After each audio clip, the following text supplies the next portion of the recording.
right, welcome to Wrist Check Podcast, episode 3. Welcome back, guys. We got through 1 and 2. We're here. Part 3. Yes, it's incredible. What are you guys wearing today? Start Rashawn. You got a good one on. You got one of my favorite watches he owns on. So I'm actually wearing a vintage Breitling coat from the 90s. It is the grandpa to the Avenger. This is my personal favorite. Was maybe the second piece that I purchased vintage. That definitely got me into vintage timepieces and appreciating them. Love the beautiful blue dial. Is it matte? It does have like a matte finish on the dial. Yeah. It's matte. It's nice. The strap is combos where it's at for me. Yeah. So definitely love the white. It gives that blue, that pop that I wanted it to give, and it starts a lot of conversations. So definitely one of my favorite wears. That's what's up, man. It's beautiful. I'm wearing an undone chronograph. It was actually a gift from Rashawn a couple months ago. Oh man, you guys are giving each other gifts? We're besties. Watch gifts. So it's their vintage inspired chronograph. So they call it the Killy. So it has this like crazy ivory dial with a red tacky meter, blue steel hands, and a mecha quartz movement. That's beautiful, man. So very reliable, tried and true. Can't go wrong. Yeah, those hands are shiny too. Yeah, right? That's fire. Yeah. Today I went vintage. I'm wearing my Elgin Skin Diver, matte black dial, day date window, tritium hour markers. It's got a broad arrow, minute hand, broad sword, hour hand, red seconds hand. Yeah, so those are roulette day wheels, right? Yeah. No, it's all red actually.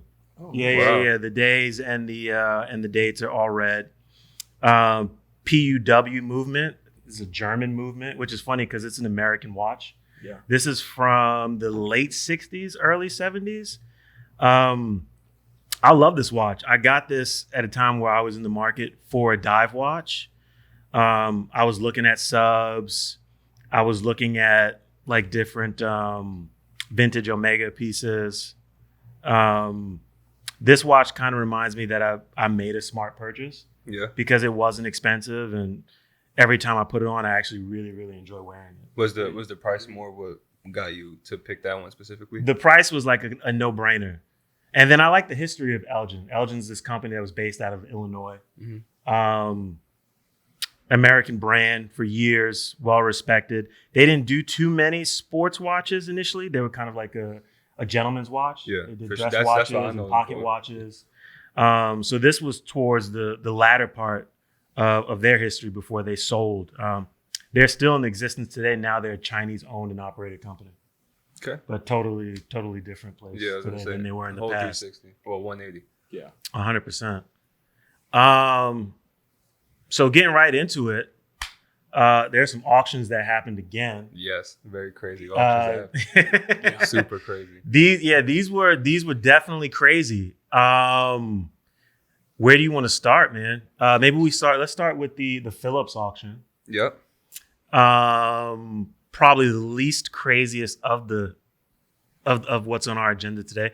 The Omega Speedmaster 1957, reference 2915-1. $3.4 million. Yeah. And it's funny, we said that's probably the least crazy. Yeah. Some big numbers.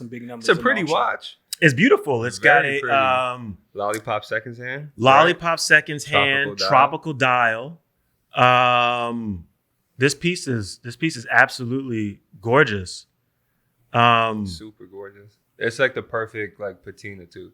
That's real tropical. It's not like it's anything that's been messed with. Yeah. Yeah, it's a beautiful piece. Definitely tropical and not confused with corroded. Corroded.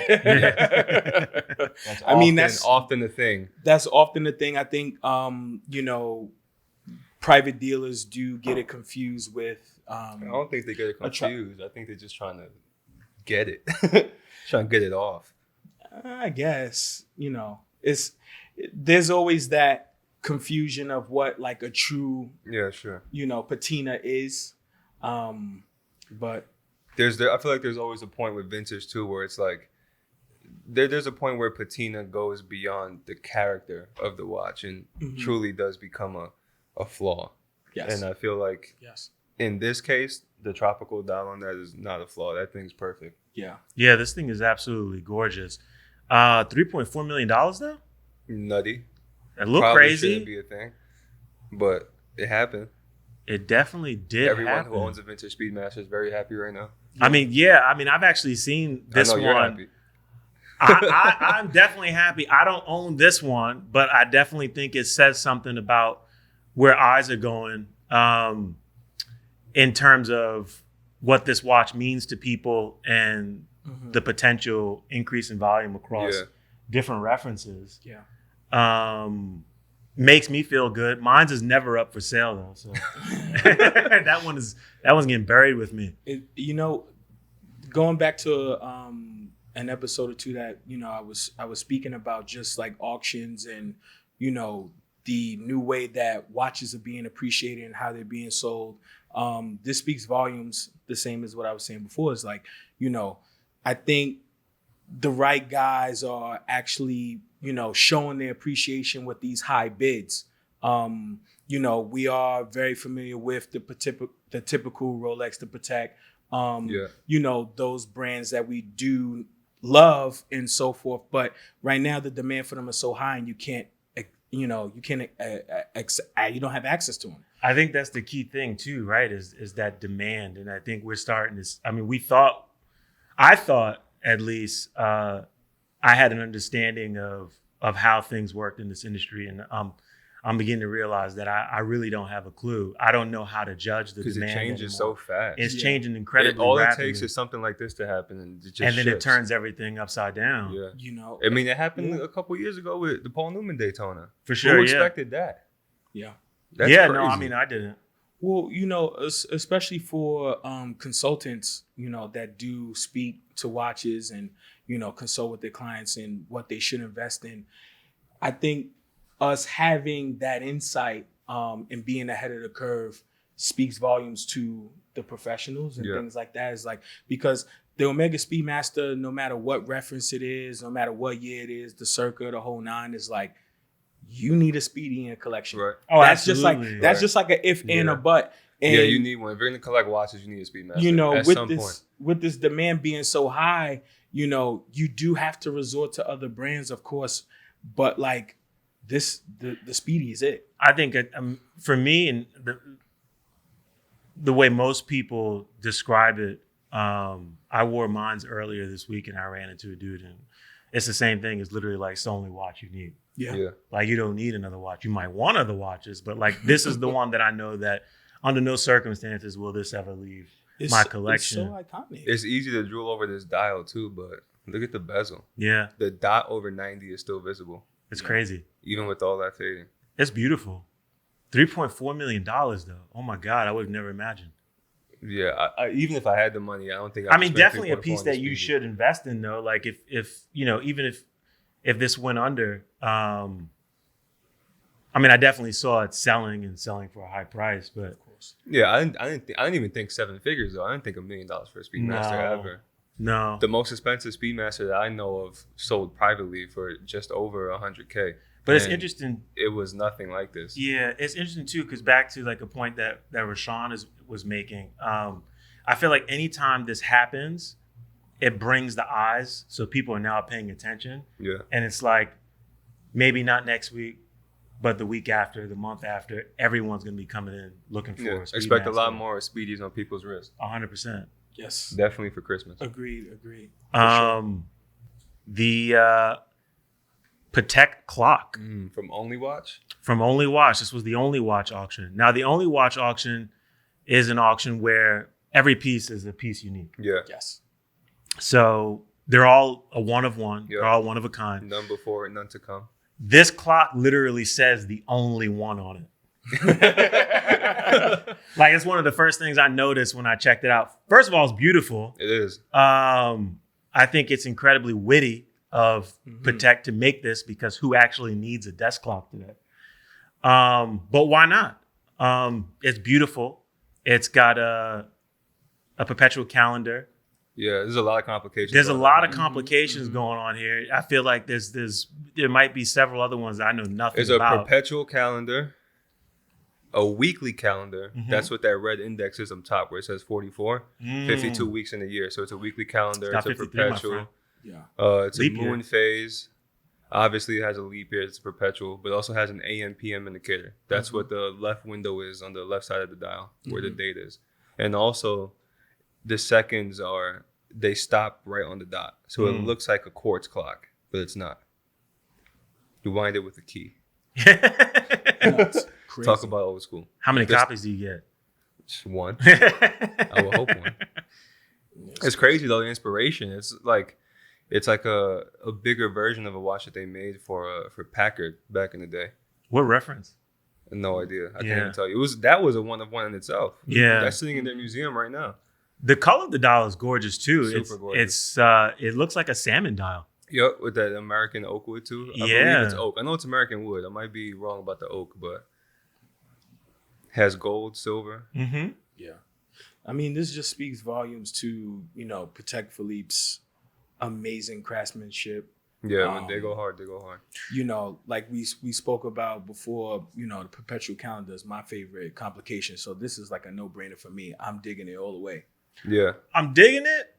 I think it was the high end valuation of this was 800,000. So that's the thing that bugs me about watch auctions. And we've had this conversation off camera so many times. They are never, ever, ever even close to being accurate. They're always off. Like, who's doing this? But that's the beauty of it too. Is like, this is gonna go for what it goes for. Do you think that's a bit of a dangling carrot? Nah, I don't know, man. Because it's like people who are bidding on this stuff know it's going to go for way over the estimate because they're willing to bet over the estimate. Sure. To begin with. And on top of that, if you know anything about watches, this is going for way more than what you knew it was going to get a couple of M's. Yeah, it's a Patek. Patek, at these auctions, Patek always bangs. They're always going for couple millions, not 1 million, not 2-3 million, 5+ at least. And when you look at what's happened earlier this year, you look at the 5711 Green Nautilus, right? And that's a that steel going watch. for almost $500,000. Right. It's a steel watch. This is a piece unique. It's a clock. It's unlike anything they've ever made before. Yeah. You expect this to fetch a couple $1 million. Yeah, totally. So this sold for 9.5 million Swiss francs. So like 10.5 US.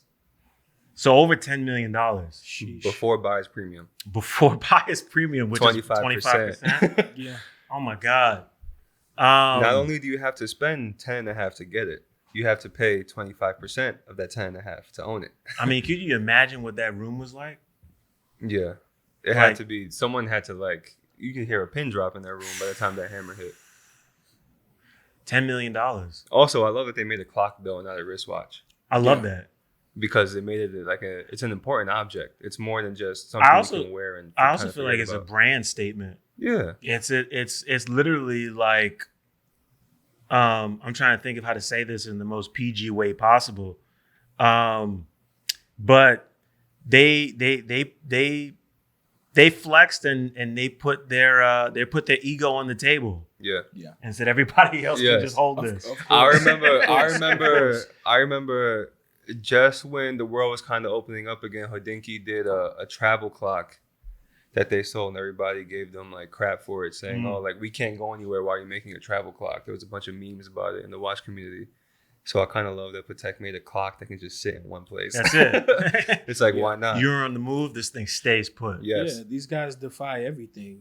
Patek is, the oldest, family-owned watchmaking company. And they're unapologetic about what they do. It's this is who we are. Yeah. And, we're not deviating from it at all. We're not putting out any statements. We're not trying to, compete because we're in our own lane. They don't have to. They don't have to. Who's going to tell them to do anything? You can't. Facts. Amazing craftsmanship. Not only because of, obviously, that name Patek means something, but also the way that they're owned. Like you said, it's family owned. Can't tell them what to do. Next. Your favorite brand? not my favorite, but definitely number favorite. 2. I'd say my favorite. Okay, your favorite brand. But they, they're climbing. So another only watch auction piece unique, Tudor. Yes. Which I have to say, we first saw this piece on their Instagram page. Yep. You see it on the feed. I didn't read the caption yet. No context to it. An aged steel GMT with the exhibition case back. I'm like, Yep. this thing is dope. Yeah. Absolutely fire. And a Metas movement. Metas And certified a movement. Metas certified movement. I'm like, oh man, I just got the bronze. What did I do? I should be getting this one. And then I discovered that it's a only watch piece. So, Yeah. so it's a piece unique. There's only one of one. Mm-hmm. So this piece goes up for auction. The evaluation was 6,000 to 8,000 Swiss francs, Ridiculous. which is already high. But being a piece unique, Tudor's on fire. I'm thinking 15, maybe 20. I was thinking like 25. Yeah, tops. like Yeah. I could see even that, but 20, and that would be a huge win Yes. for Tudor. I'm still in disbelief at what this watch sold for. Speaks volumes, man. I'll Say let it. one of you guys tell it, because I named all the other prices. I still can't believe it. 711,000 USD. dollars. Yeah. For The most a expensive Tudor. Tudor in the world. Yes. I mean, if I definitely have to give my 2 cents about Tudor. I think it is a brand that is on the come up, still a little bit, undervalued. But After this? no, the reason being is because everyone still kind of looks at Tudor in the light of being the little brother to Rolex. Sure.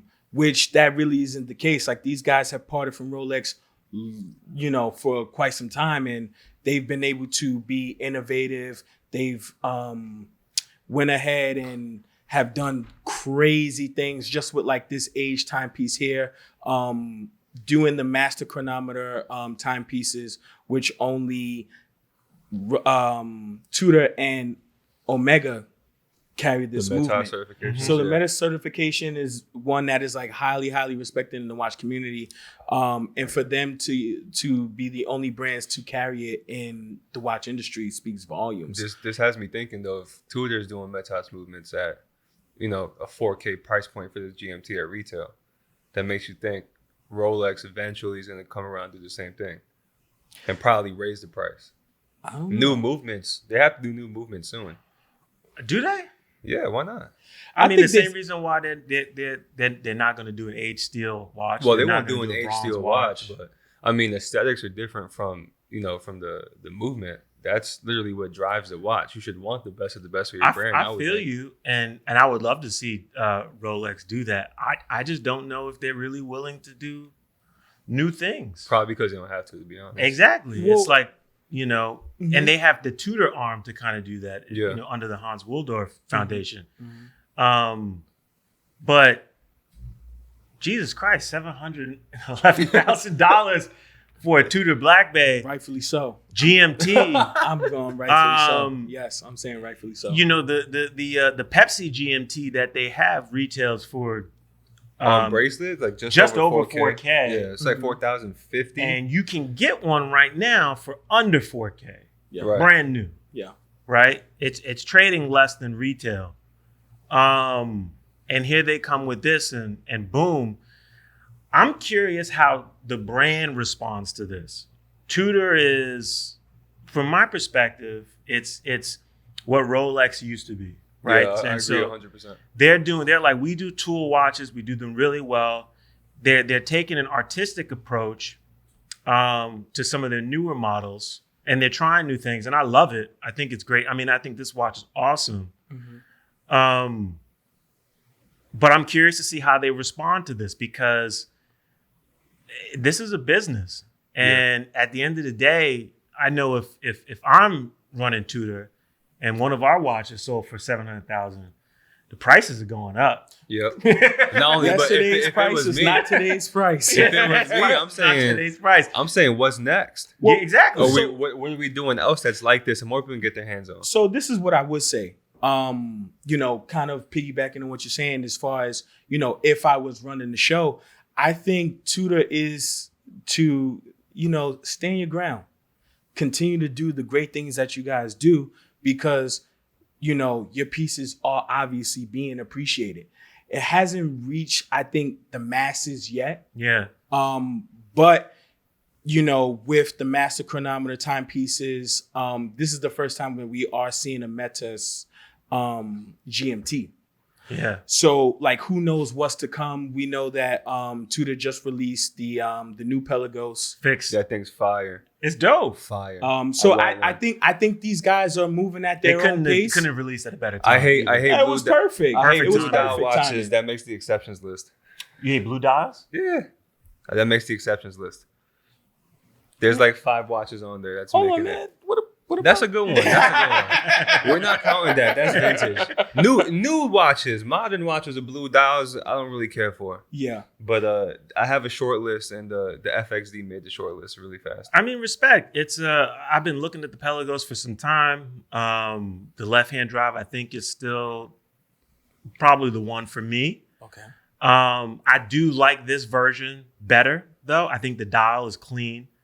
I love that it's more navy. Yeah. I like the absence of the date. Personally, I don't like dates.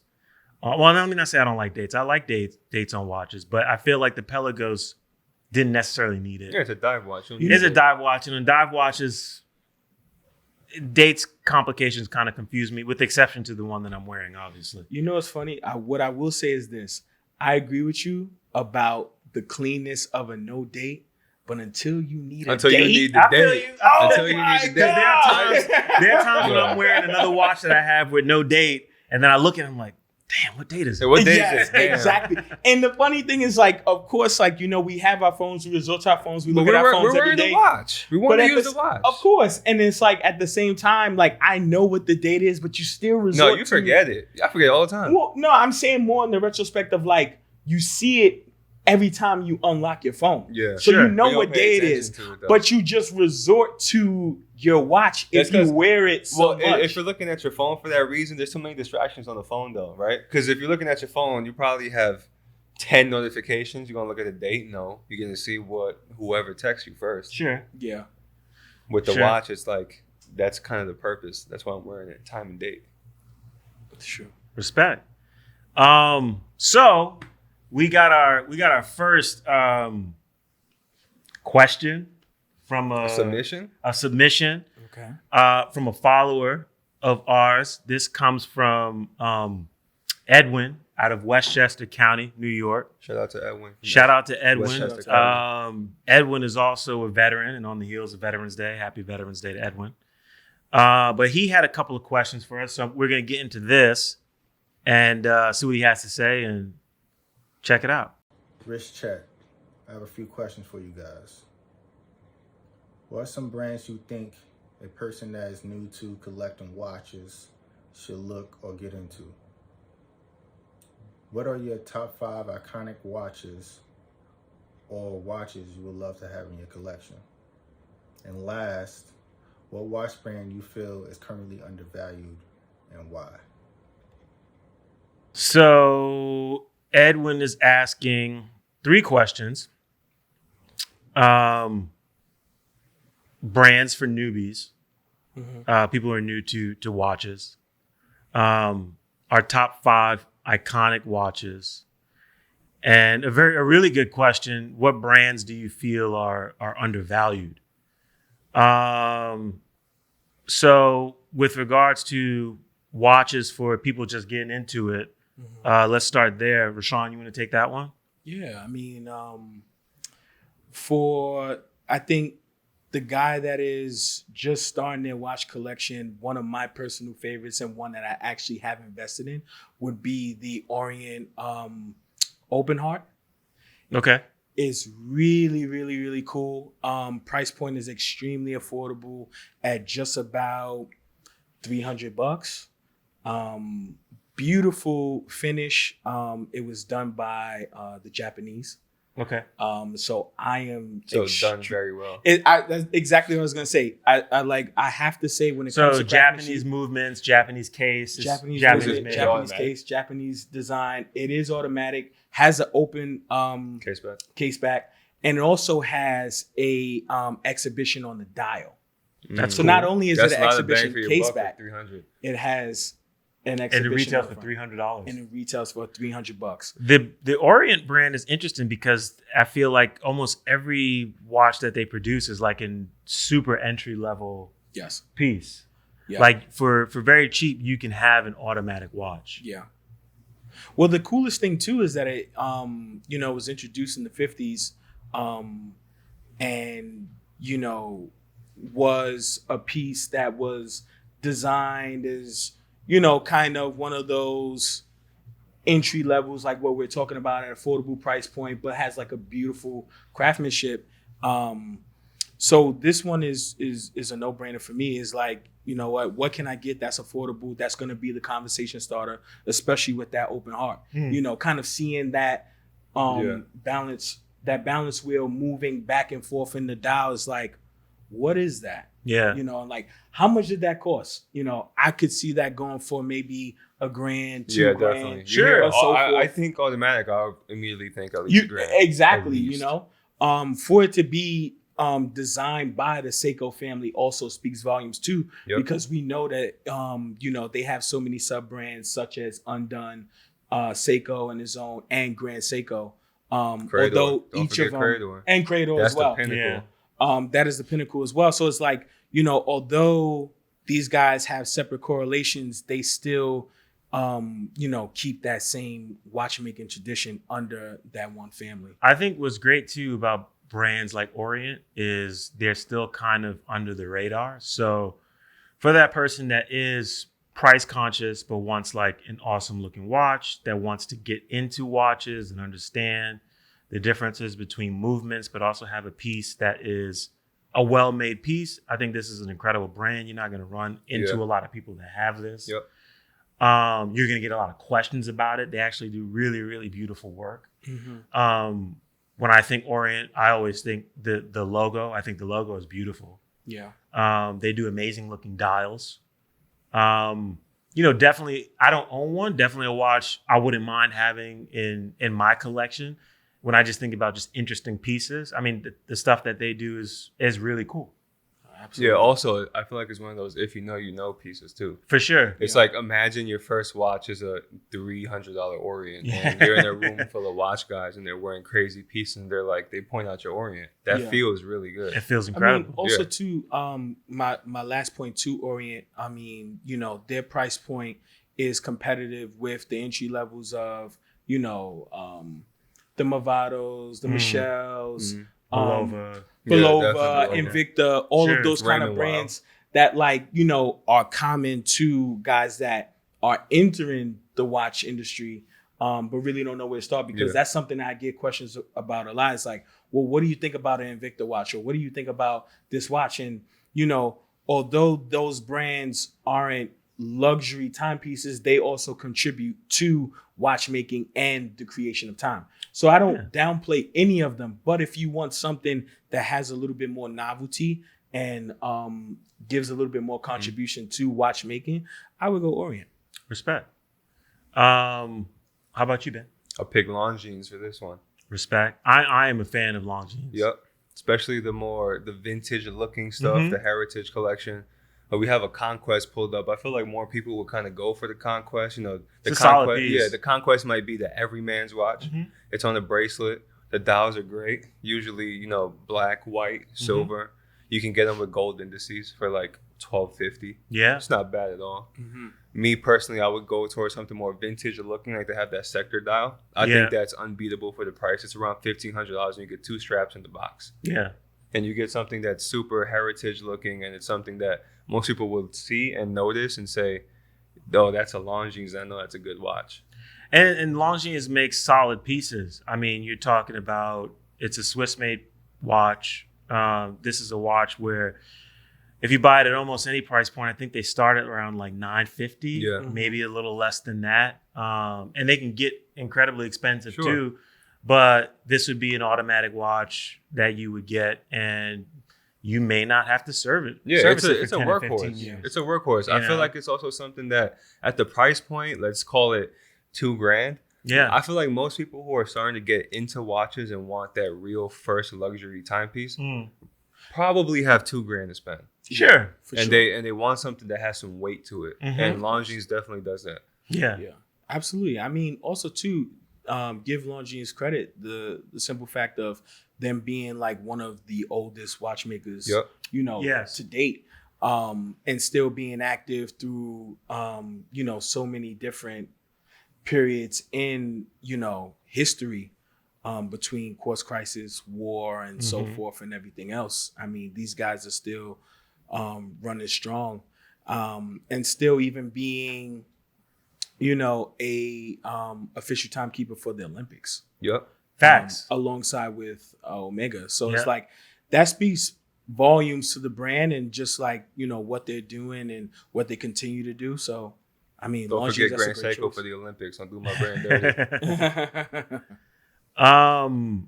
For Edwin's question in regards to brands for newbies, I'm gonna go with Unimatic. Great. I'm a fan too. I'm a huge fan of what they do. They're very simple. They have a minimalist aesthetic. This is a brand that's not that old. They're fairly new. They started in 2015. They're infants in the watchmaking. They really are. They're babies. 2 Italian industrial designers. They do amazing looking tool/dive watches. Not a whole lot to it. The designs are very straight to the point, but very classic, very unique. They do a lot of PVD, which I think is cool. But what I love mostly about them, outside of the aesthetic, is that there is a level of exclusivity. This is a brand that almost every design that they release is limited edition and numbered. And they make less than 3,000 units a year. Great. Just in total watches. So the likelihood of you running into someone wearing this is incredibly slim. Yeah, it's a showstopper. Slim 100%. And these watches are well under $1,000. They do have some that touch $1,000. But most of the designs you can get for around $500 to $600. One of my favorite ones that released, I think it was last year, was the rain dial, which I didn't pop off on, and I should have, and I'm still kicking myself over it because it's so fire. How it is. I couldn't make the decision between the steel bracelet version and the PVD on the NATO. Yeah. And I waited too long, and then it sold out. Yeah. Because it was limited. But this is a brand that I am increasingly excited about. I'm always excited to see what their next release is. They do really, really cool looking pieces. There is a little bit of a vintage aesthetic to the dial and how that's laid out that I think is really cool. And I just think they're a really awesome brand. And now that you know better, which one would you have gotten? I would have gotten the steel. The bracelet? Yeah, because I'm a bracelet dude at heart. I would have gotten the steel. I should have gotten the steel. I will be buying it aftermarket. Hopefully, I get a good price. Yeah, no, it's super cool choice. This looks like something like if you asked an architect to design a watch, what it would look like. Yeah, and I'm into that. Really I am cool a choice. fan of the way that I mean, I love watches. I love history. I love all those things. But you first get me with aesthetics. Yeah, I'm a design guy. I think the three of us are like that. Yeah, for sure.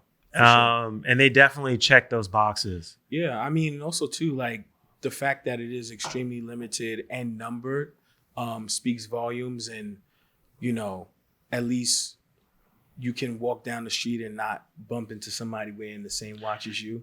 It starts the conversation. Somebody's like, what are you wearing? And it's just a fun watch. Yeah. This is like for a watch sure. that I would take on. They make pieces I would take on vacation. Yeah. I'm not worried about anything happening to it. Of course. I know it's going to look better if I, bang it or scratch it up. It's going to look cool. Purpose it. Purpose it. Yeah, I mean, it's super utilitarian. It's super minimalistic. It's just a beautifully designed piece. To But the then point. also, if you see somebody in the street wearing this, because You're you know, gonna it have makes a- so few. Simpatico. Yes. It's like welcome to the club. Yes. 100%. It's For like, sure.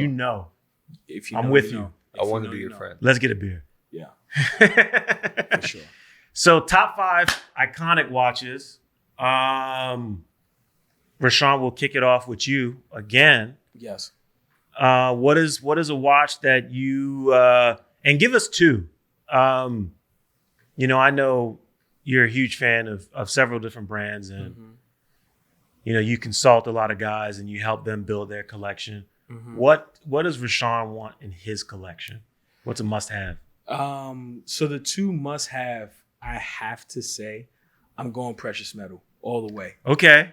Not mad at you for that. Number 1 for me, I'm going 35 millimeter solid gold Cartier Santos. For the medium size, not the large. Not the medium. I mean the medium. Yeah. Yes. I'm going medium, not the large. Why?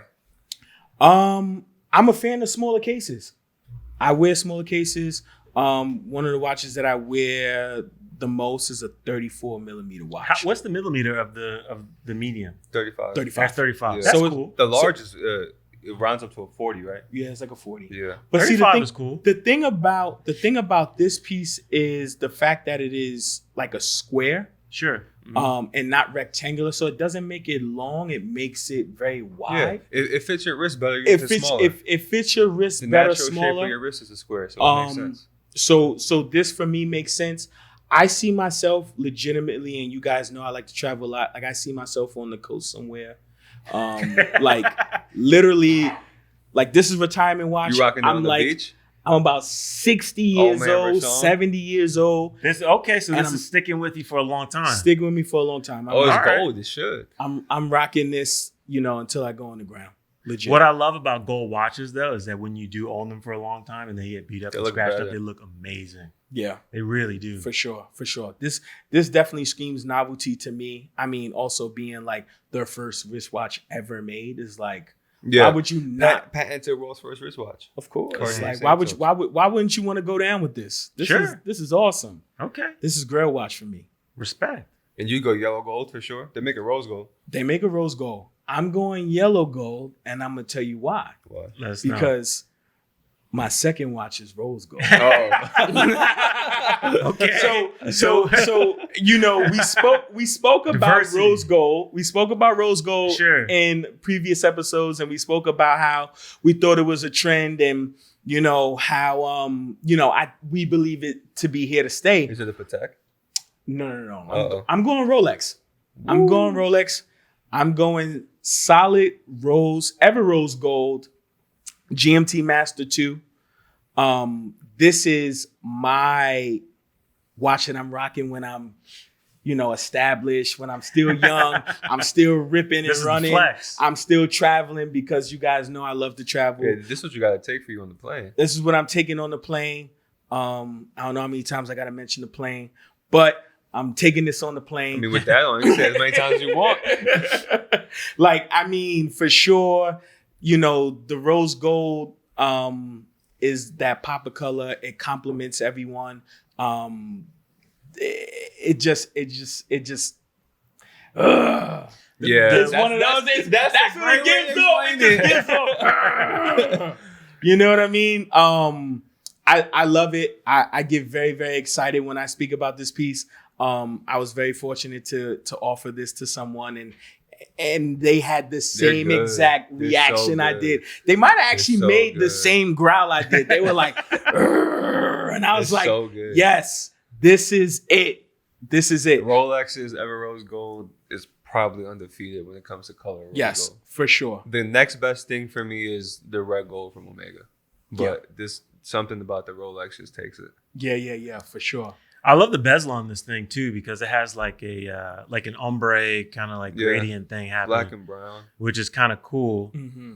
That pairs well with the Everose color and then the black dial. Yeah.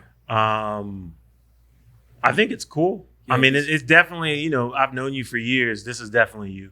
Yeah. There's no question about that. I could definitely see you with this piece. It definitely it makes me speechless. So if you started growling. Literally can't I just started making sounds. That's hilarious. Ben, what do you got for us? Up first? Yeah. Day date. Day date. Okay. Has to be a day date. You want to when I think watches, I think day date. Specifically, you want to talk about Rolex. Obviously, everybody goes crazy for tool watches. Submariner, GMT, Sea Dweller, Milgauss, Explorer. I go straight to the day date. I think, hands down, this is the most iconic watch of all time. Really? Yes. Of all time. More so than a Speedy? Yes. Wow. The Speedy, more important.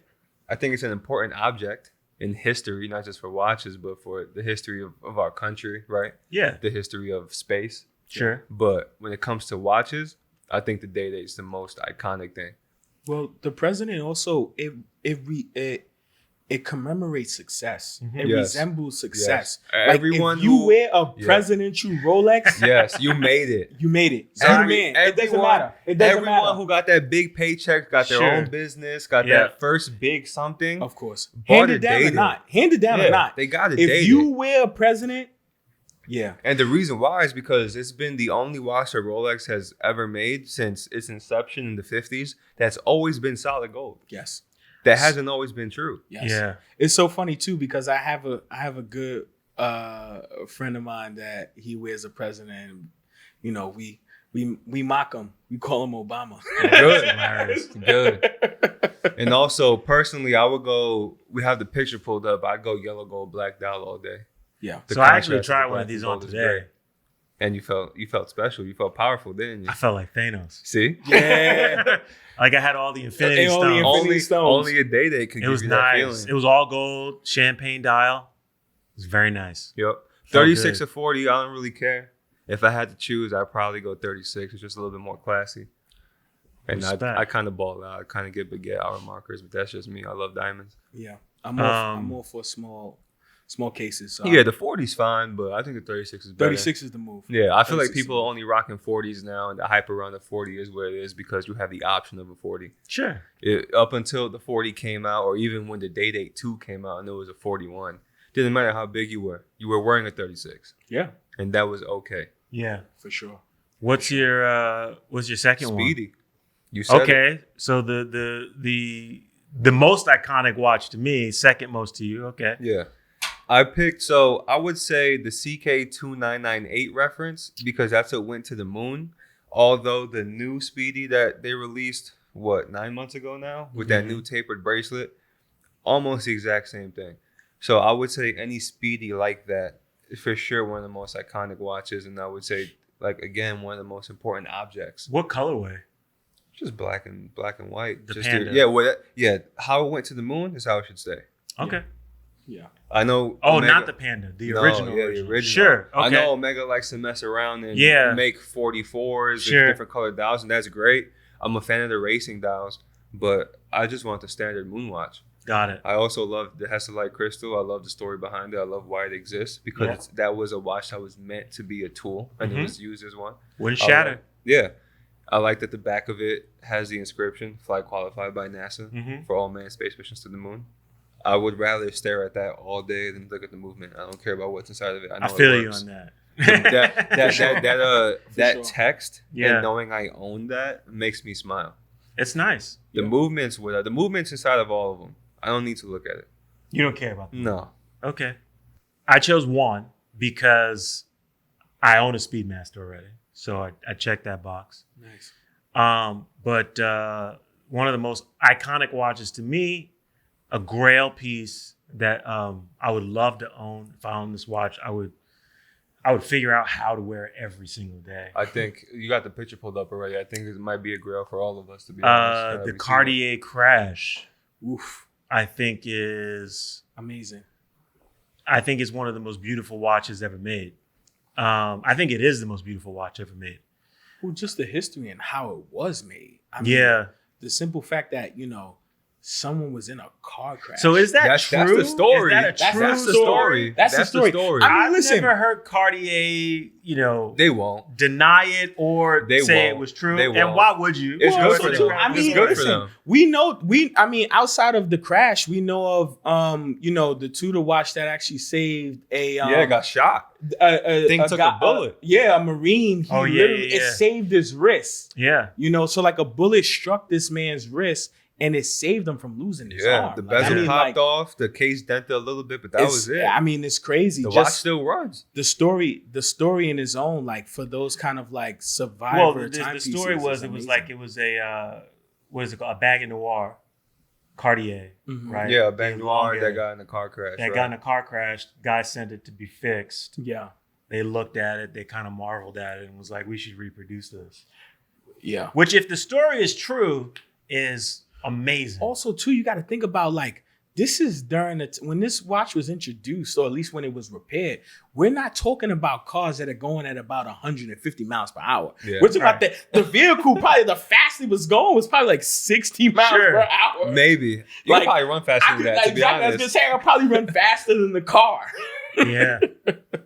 Like, it's crazy. This piece is everything for me. I love the fact that it's like, it's in its imperfection, it's perfect. You're right. Yes. Yes. That's it a great is way such to put an it. oddball piece. Mm-hmm. It's such a piece that doesn't make sense for Cartier, that it makes sense because it's not perfect. Right. But they got it right. And I would take it in the most classic style, like white dial, gold bezel. For sure. I'd go kind of crazy if I had the option. What wouldn't do what? Because these are collection privé now, so you gotta get offered to make one. Yeah, I know. So I don't know. I go a little nutty. I'm thinking either personally, Any gem set? platinum. Yeah.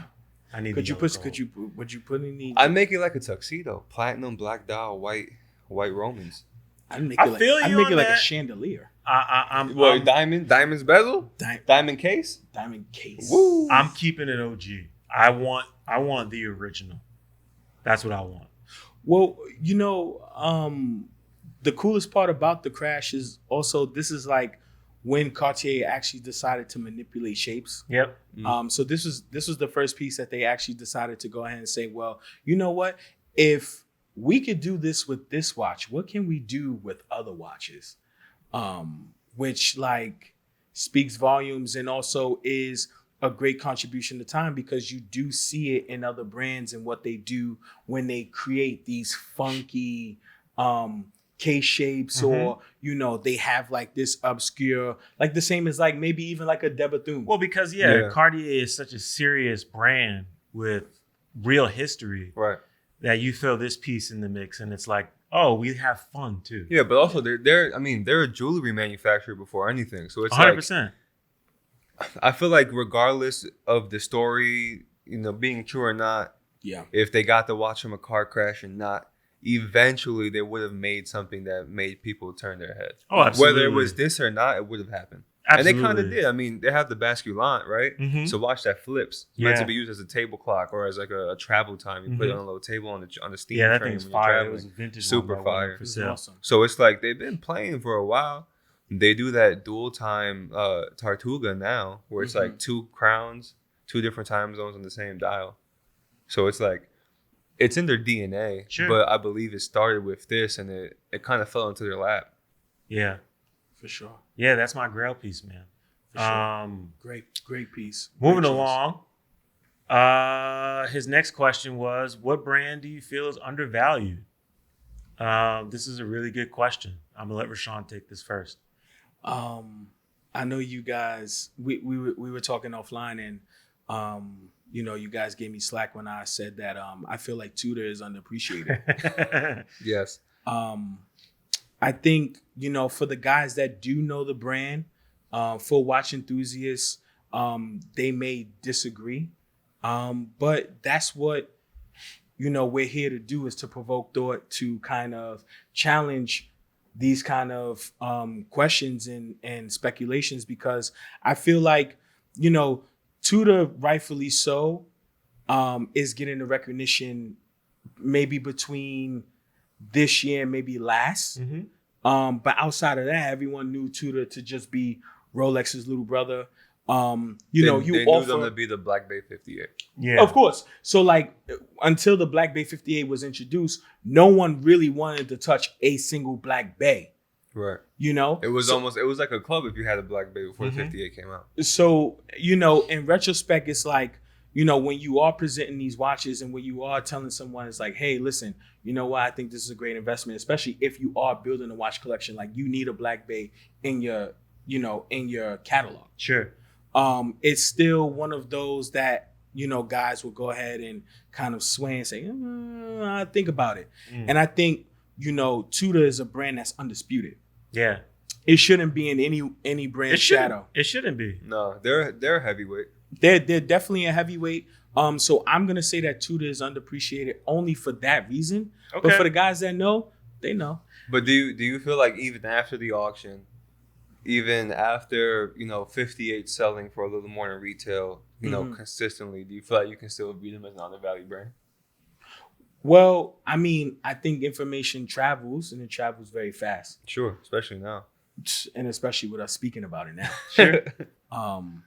I think, that will change quickly. Yeah. But what I will say is I want to be ahead of the curve, and I want to be the first to say that I believe this brand is underappreciated. Okay. I think we need to see more people moving away from just the 58 and exploring the rest of what Tudor has to offer. Of course. The 1926 line, the standard Black Bay. Yeah. The GMT doesn't get any love, which is weird. Well, also too, you got to think about this. It just got a lot of love. So now it did. It did. But I'm talking about the Pepsi specifically. So now this is why I'll say that Tudor also is underappreciated, because the home plate, right? Sure. The original home plate. Yeah, chrono, that thing bangs. It goes crazy, right? Yeah, it goes crazy on the at secondary vintage market. auctions. It goes crazy on the secondary market. You can probably get one, maybe, depending on the dealer, between $50,000 to $80,000. I have seen the home plate in the gray dial sell for 6 figures. Now, this is the craziest. Yes. This is the craziest part. This is the crazy part. So I have if I have the availability to a 70s repro, and I'm like, hey, you know what? You should invest in this because this is where it stands in the market. A guy's still like, I don't know. I still want the Panda. And I'm like, dude, like, you don't even get it. Yeah. Like, this is something that has like so much more history. You make a good case. You make a good case. I think I didn't agree with you before, but I see the light. I understand what you're so like, for example, it's just like, with that 70s repro, it's like, this isn't the first time that Tudor has been knocking price points out of the park for the secondary market. Yeah. This isn't the first time. This isn't a surprise. So that's why I say Tudor is very undervalued and underappreciated. I think now that you make the argument, I'm starting to think about like even I think one of the best ways to tell how a brand is valued is the vintage market. Yeah. And the fact that you can still get like big rose Tudors for very cheap, under $2,000, is kind of insane. I got one as a gift that is almost mint, and it was under $2,000. And it's like, this is a watch that, and within my lifetime, will be 100 years old. Oh, of course. That I own. Of course. And that's kind of crazy. Yesterday's price won't be today's price. It won't be today's price. Respect. Ben, what do you got for us? Gerard Perigo. Okay. I think I picked maybe the most obscure brand, at least one of the more bigger brands. And to your point where you were saying, like, even you think of undervalued watches, you like to look at what they're selling for in the vintage market. Mm-hmm. The vintage market for GPs is kind of crazy. Have you ever seen the vintage GP? Either of you? I have, actually. I was looking at a Seahawk recently. Yeah. Right. So they almost look like Jaegers.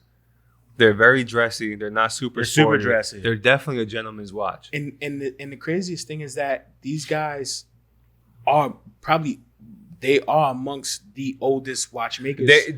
So like, that was gonna be my next point, where it's like yes, people please. like to rip on modern GPs, especially the Laureato, because but they started it all. it looks like an AP. All Yeah. right, fine. Yeah. But that's only because the bezel is an octagon shape. Yes. The brand has been around since 1791. Yeah. They're older than Patek, Mhm. and they're older than AP. Mhm.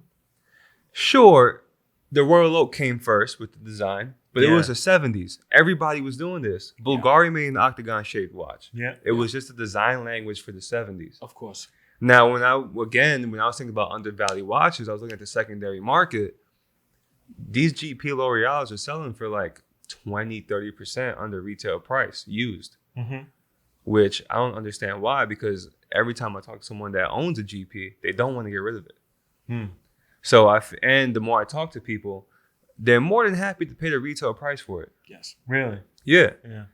So when I see people wearing it and how they talk about it, I don't get why they're so undervalued. I feel like when people really get to see them and experience them, put them on the wrist, I feel like they change their tune real quick. Interesting. And as long as they can get over that hump of on the used market, they get this for 20% less. I It's mean, like that shouldn't matter if you're buying what you like. I think that's the point though, because that's kind of the lens that I think even us at times are seeing things through now, and it's the secondary market. Yeah.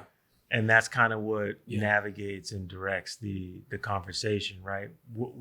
How you value something. Whereas like just a few years ago, it's like the idea of like selling your watch was only if you needed the money. Yes. Right. It wasn't to like Yeah, turn now it's an over investment. profits, Right. It's a profit. making an investment. So the relationship is different now, and because of the craze with Rolex and Pateks and APs and people's inability to have access to them, I can see guys sort of saying like, well, I need to be on the in crowd. Let me see if I can flip this and get some money together to get the other thing. Yeah, sure. Well, also too, like, I mean, let's not forget, Gerard Perregaux's contribution to watchmaking in his own. Yeah. These guys created the first exhibition case, period. Yep. So exhibition case meaning skeleton. Of Yeah. course, that is the slang.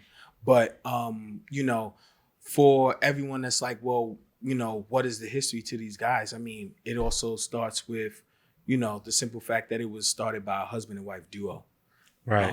In its own, like, it speaks volumes. And, when you get educated with these brands and understand like their contribution to watchmaking, I think you appreciate it a lot more. So Ben, thank you for like the way really the putting way that they make on the movements. I full mean, they step. make beautiful Special. movements. Just go on their website and look at the Infinity Collection, Mhm. please. Everyone who listens to this, please do that. They are beautiful watches. That's number one. Number two, the use of materials is insane. The watch you just had pulled up was an absolute light in the black and blue carbon. Yeah. I saw a blog on Instagram talk about a G-Shock using a quote-unquote all-new material with carbon fiber and glass. GP did it first Sure. 2 years ago. Of course. It's not all new. It's been around. Yeah. So not only do they innovate, they start trends. They start trends. They do start trends. And they make beautiful watches.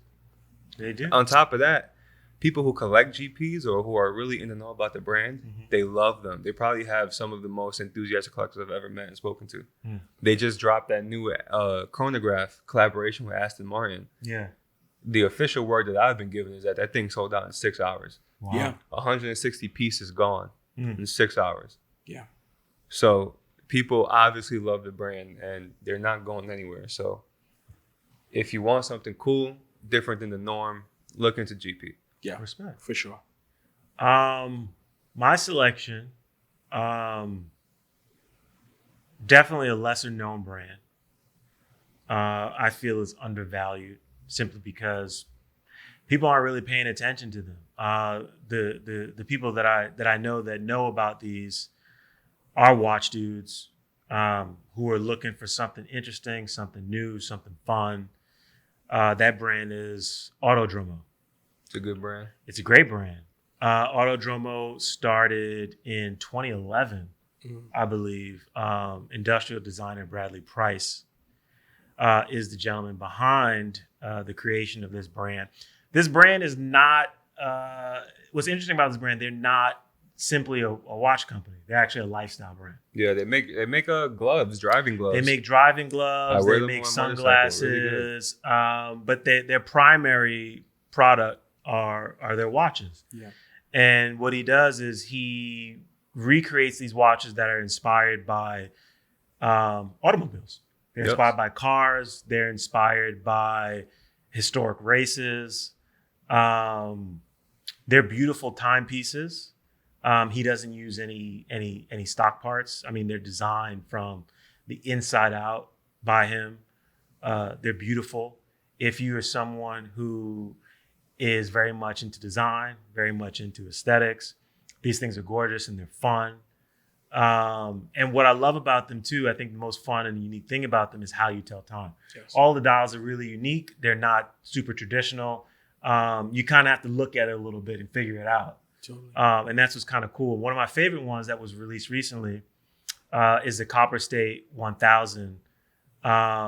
This piece is awesome. It was a commemorative piece that was originally released to commemorate this actual race. Originally only offered to participants in the race. They opened it up and released it to the public for consumption. Mm-hmm. I'm a fan of racing or rally watches. I like the aesthetic. I think design wise, the 1960s really speak to me. There's so much that happened historically, but also when you talk about design, everything from automobiles to fashion, it kind of resonates with me. Autodromo is a brand that I've been excited about for a really long time.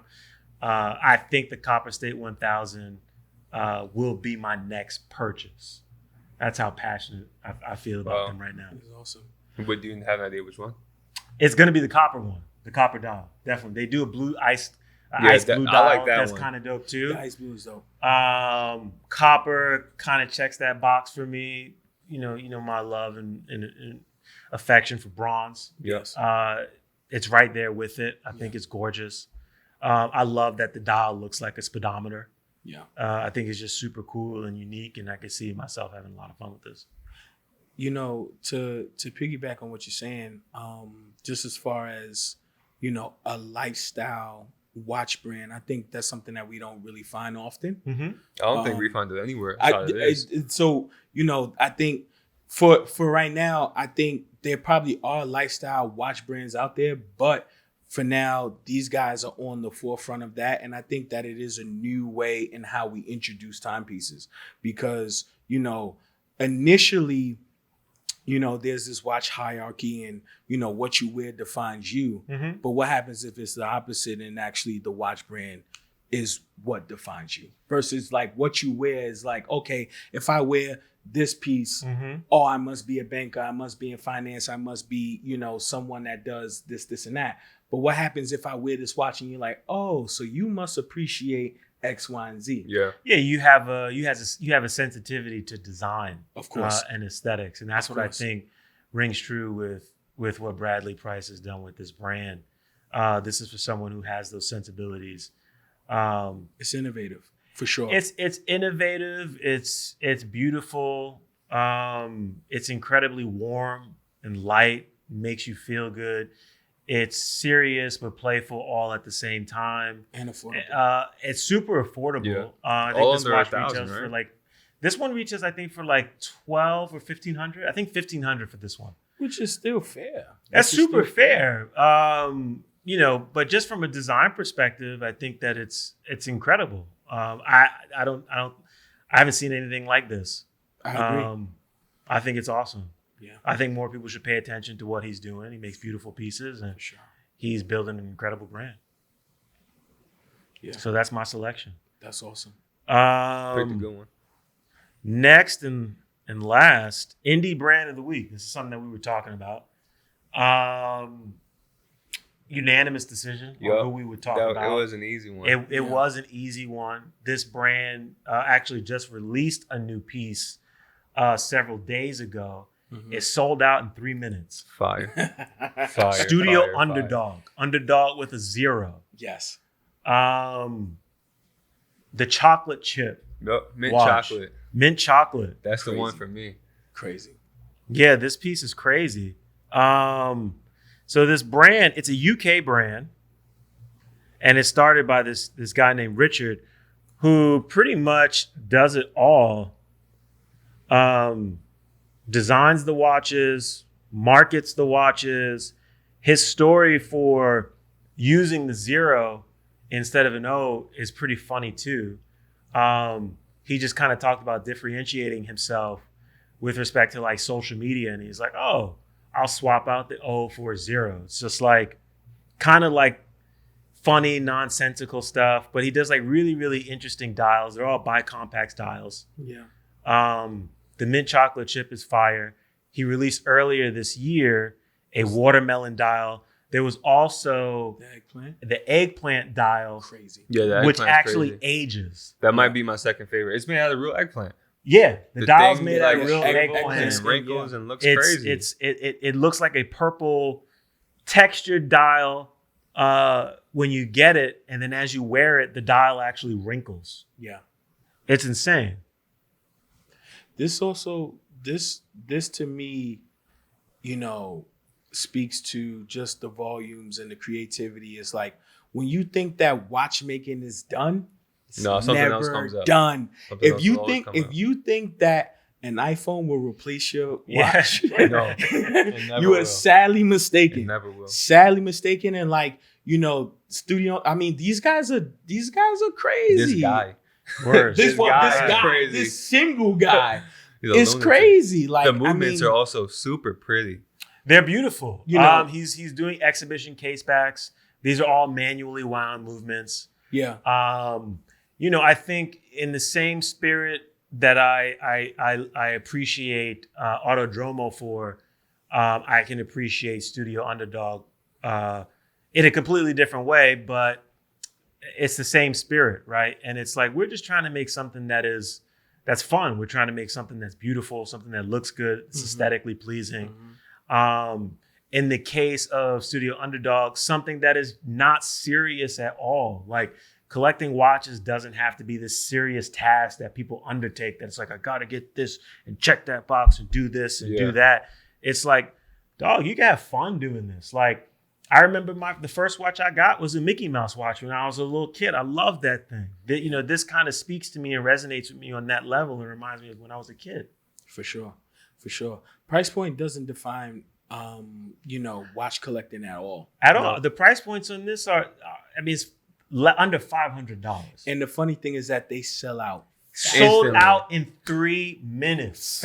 Like 3 minutes. Fathom that. On his own.